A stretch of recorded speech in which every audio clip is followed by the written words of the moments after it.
नमस्कार दोस्तों।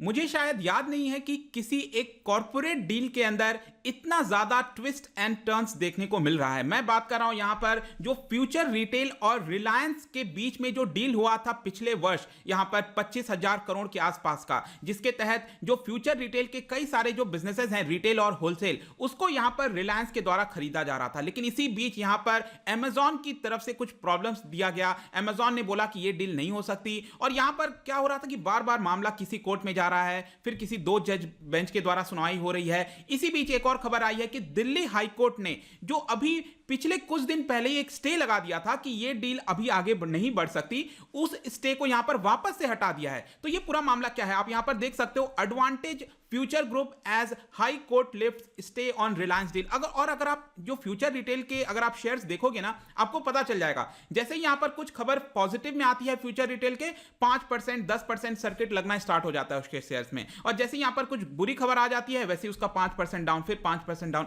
ऐसे ही चल रहा है उसका शेयर का प्राइस। अगर आप नोट करो तो आप देख सकते हो। तो यहां पर हम डिटेल से जानेंगे अगेन कि हुआ क्या है फाइनल इस समय जब मैं ये वीडियो रिकॉर्ड कर रहा हूं तो क्या स्थिति है इसके बारे में। तो काफी कुछ जानने को है, चलिए आगे बढ़ते हैं। मैं हूं अंकित अग्रवाल और अपडेट के लिए आप मुझे फॉलो कर सकते हैं इंस्टाग्राम, फेसबुक और ट्विटर पर। मेरे लेक्चर की हर पीडीएफ आपको फेसबुक पर तो मिलेगी, प्लस साथ में आप मेरा टेलीग्राम चैनल ज्वाइन कर सकते हैं by searching Ankit Agrawal official. और अगर आप यूपीएससी की तैयारी कर रहे हैं तो आपके लिए सुनहरा मौका है स्टडी IQ लैब के लिए स्मार्ट कोर्सेज, जिसके थ्रू आप अपनी प्रिपरेशन और भी ज्यादा अच्छे तरीके से कर सकते हैं। तो यहां पर सबसे पहले तो ये देखते हैं दोस्तों हुआ क्या है। 3 फरवरी की बात है, जस्ट एक हफ्ते पहले की बात है। 3 फरवरी को एक सिंगल जज बेंच की दिल्ली हाई कोर्ट के अंदर एक सिंगल जज बेंच ने यहां पर जो डील था फ्यूचर रिटेल और रिलायंस के बीच में, उसके ऊपर यहां पर स्टे लगा दिया था। मतलब कि अभी के लिए ये जो डील है वो नहीं हो सकता। और इसी पर्टिकुलर डिसीजन को जो 3 फरवरी को द्वारा लिया गया, उस डिसीजन को यहां पर अभी लेटेस्ट में कल या परसों की बात है, यहां पर दिल्ली हाई कोर्ट के एक डिवीजन बेंच ने, देखिए जब मैं डिवीजन बेंच कहता हूं तो यहां पर इसके अंदर 2 जज होते हैं, तो 2 जज की बेंच ने यहां पर सिंगल जज वाले बेंच का जो फैसला है उसको हटा दिया है। सिंगल जज बेंच ने कहा कि अभी स्टे लग जाएगा, ये डील नहीं होगा। लेकिन दूसरी तरफ जो दिल्ली हाई कोर्ट का जो डिवीजन बेंच का फैसला है उसने कहा है कि नहीं, ये स्टे गलत है, यहां पर डील हो सकती है। तो इसको और अच्छे से समझने से पहले थोड़ा सा हम बैकग्राउंड में जाते हैं। यहां पर आपको याद होगा इसके ऊपर एक मैंने वीडियो बनाया था जब यहां पर रिलायंस ग्रुप ने और फ्यूचर ग्रुप ने दोनों ने डिसाइड किया था एक डील के बारे में। आप देख सकते हो करीब 24,713 करोड़ की ये डील थी, जिसके तहत यहां पर आपने फ्यूचर ग्रुप के अंदर जो उनके होलसेल बिजनेस और जो रिटेल बिजनेस है, जैसे बिग बाजार हो गया,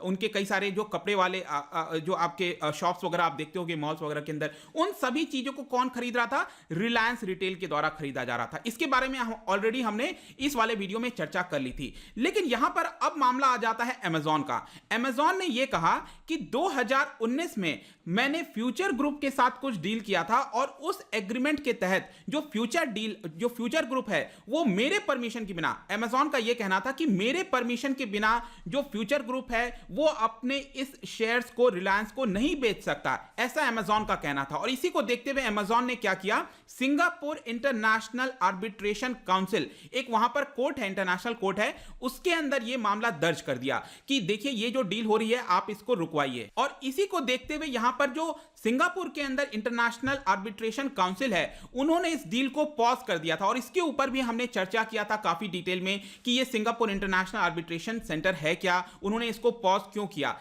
लेकिन दूसरी तरफ क्या हुआ, यहां पर जो फ्यूचर ग्रुप है और रिलायंस है, उनका यह कहना था यहां पर बार बार कि जो सिंगापुर ने ये डिसीजन लिया है वो गलत है, सिंगापुर ये डिसीजन नहीं ले सकता, उसका जो डिसीजन है वो भारत के लॉ में मान्य ही नहीं होता, ऐसा यहां पर कहना था। तो अब फाइनली देखते हैं दोस्तों क्या क्या हुआ है। ये आई थिंक अभी तक आपको समझ में आ गया होगा। तो यहां पर क्या हुआ, जैसे ये सारी चीजें चल रही थी कि वो सिंगापुर इंटरनेशनल आर्बिट्रेशन सेंटर से, काउंसिल से, वहां से ये फैसला आ गया था कि ये जो डील है उसको पॉज कर दिया जाए। लेकिन इन सभी चीजों को देखते हुए जो फ्यूचर रिटेल है और जो रिलायंस है वो क्या कर रहे थे, हमारे देश के अंदर जो स्टैट्यूटरी बॉडीज हैं, क्योंकि आप कोई भी डील होती है तो अलग अलग जो बॉडीज हैं उनसे परमिशन लेना होता है, जैसे सेबी हो गया, नेशनल स्टॉक एक्सचेंज हो गया, कंपटीशन कमीशन ऑफ इंडिया हो गया, नेशनल कंपनी लॉ ट्रिब्यूनल हो गया। इन सब से क्या कर रही थी जो फ्यूचर रिटेल और रिलायंस है वो परमिशन ले रही थी कि ये डील जल्दी से हो जाए।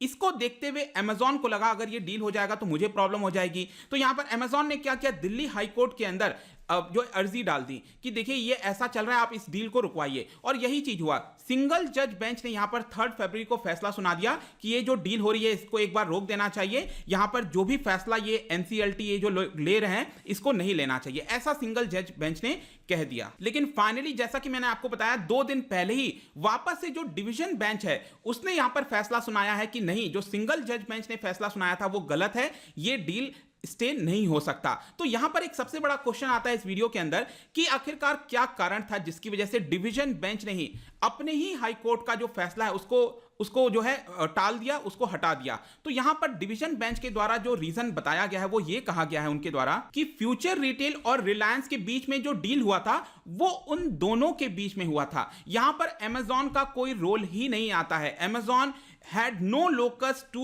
oppose this particular deal। तो यहां पर डिवीजन बेंच ने जो लेटेस्ट फैसला सुनाया उसमें यही कहा है कि अमेजॉन का इसके अंदर कोई रोल नहीं आता, इसीलिए ये जो डील है वो आपकी होनी चाहिए। इनफैक्ट यहां पर डिवीजन बेंच ने ये भी बोला है कि जो एग्रीमेंट्स, जो सारी चीजें हमारे पास सामने रखी गई हैं उसके तहत यहां पर क्लियर तौर पर दिखता है कि जो अमेजॉन और फ्यूचर के बीच में जो डील हुआ था 2019 में, उसमें यहां पर रिलायंस कहीं पर भी पार्टी नहीं था। मतलब कि एक तरह से सिंपली यहां पर यह कह दिया गया कि फ्यूचर रिटेल और रिलायंस के बीच में जो डील हुई है उसमें अमेजॉन का कोई रोल नहीं आएगा, इसलिए ये डील को स्टे नहीं लगाया जा सकता। तो ये सारी चीजें चल रही हैं। आई होप कि अब यहां तक आपको सारी चीजें क्लियर हो गई होंगी। लेकिन नेक्स्ट यहां पर एक क्वेश्चन आता है कि व्हाट हैपेंस नाउ, अब ये जो डील है क्या ये हो जाएगी, क्या हम मान लें? तो देखिए यहां पर अब कुछ प्रॉब्लम वापस से हो सकती है, क्योंकि अब डिवीजन बेंच की तरफ से फैसला आ गया है। तो जो फ्यूचर रिटेल है और रिलायंस इससे खुश है कि हाँ चलो हमारी डील अब जल्दी हो जाएगी। लेकिन डेफिनेटली अमेजॉन, आप जानिएगा, ये सुप्रीम कोर्ट जाएगा और इस जो ऑर्डर आया है डिवीजन बेंच का उसको चैलेंज करेगा। और यहां पर जो लीगल एक्सपर्ट्स हैं उनका यह मानना है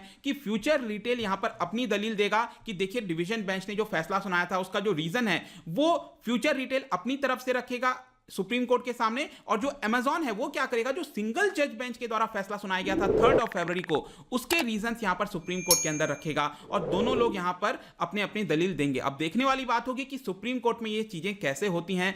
बट बहुत ही इंटरेस्टिंग हो गया है जिस तरह से पूरा मामला चल रहा है इस समय ये डील को लेकर। कितना समय हो चुका है यहां पर, लगभग आप कह लीजिए 6, 7, 8 महीने से ऊपर हो चुका है, लेकिन ये डील फाइनली डन होने का नाम नहीं ले रही है। लेट्स सी कि चीजें कैसे टर्न आउट होती हैं। बट जाने से पहले, क्योंकि हम हाई कोर्ट वगैरह के बारे में बात कर रहे हैं, तो यहां पर आप ये क्वेश्चन को अच्छे से पढ़िए। ये ट्रांसफर ऑफ जजेस की बात मैं कर रहा हूं। एक हाई कोर्ट से दूसरे हाई कोर्ट में जज को ट्रांसफर किया जाता है तो किसके सहमति के द्वारा किया जाता है? 4 ऑप्शन है, इंटरेस्टिंग है, ध्यान से करिएगा। इसका जो राइट आंसर है मैं अपने इंस्टाग्राम पर तो डालूंगा ही, अगर आप इंस्टा पे नहीं हो कोई बात नहीं, टेलीग्राम पर आप इसका राइट आंसर ले सकते हैं। मैं कई सारे एमसीक्यूज यहां पर डालता रहता हूं स्टोरीज के फॉर्म में, आप जाकर प्ले कर सकते हो। अगर आप मुझसे इकोनॉमी पढ़ना चाहते हैं, कोई भी कोर्स परचेस करना चाहते हैं, स्टडी IQ ऐप पर जा सकते हैं। आई होप कि वीडियो आपको पसंद आया होगा। मिलता हूं आपसे next time. Till then, thank you very much, see you soon.